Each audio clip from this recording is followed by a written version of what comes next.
आपका इदारा क्योंकि ग्राउंड पे काम कर रहा है तो शायद बेहतर बता सकते हैं, रेड पॉकेट्स कौन सी हैं जहां इमदाद के लिए ज़्यादा फोकस करना चाहिए?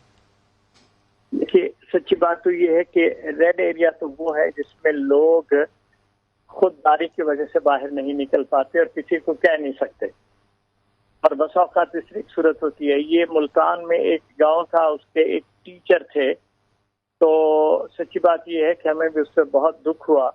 उसने खुदकुशी कर ली, वो किसी को कह नहीं सकता था, और बिलाखिर उसके साथ ये हादसा हुआ। जब ये हादसा हुआ पता चला तो हमने उनके घर अप्रोच भी किया, उनके सारे बच्चों को हमने अडॉप्ट भी कर लिया है और उनकी उस टीचर तालीम ने के खुदकुशी इसलिए कर ली कि वो किसी के आगे हाथ नहीं था फैला सकता और उसके पास वसाइल नहीं थे।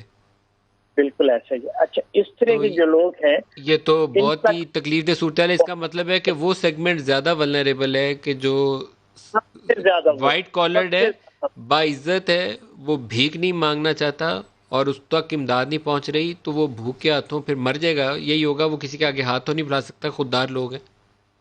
बिल्कुल ऐसे ही है। अच्छा, इस हवाले से जो मेरी राय थी वो मैं आपसे इजहार करता हूँ, ये है बेशुमार प्राइवेट छोटे छोटे स्कूल हैं जिनके अंदर मियाँ बीवी दोनों टीचिंग का काम कर रहे हैं।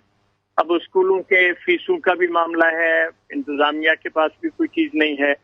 इसका सारा डेटा गवर्नमेंट के पास मौजूद है, और क्योंकि ये सारे रजिस्टर्ड इदारे होते हैं, गवर्नमेंट ने ऐलान किया कि वो बैंकों को लोन के लिए करेगी, कहीं लोन नहीं मिल रहा और बैंक टाल मटोल से काम लेते हैं। और ये एक ऐसा एरिया है कि जिसको ढूंढ कर एक बड़े पैमाने पे इन तक पहुंचा जा सकता है।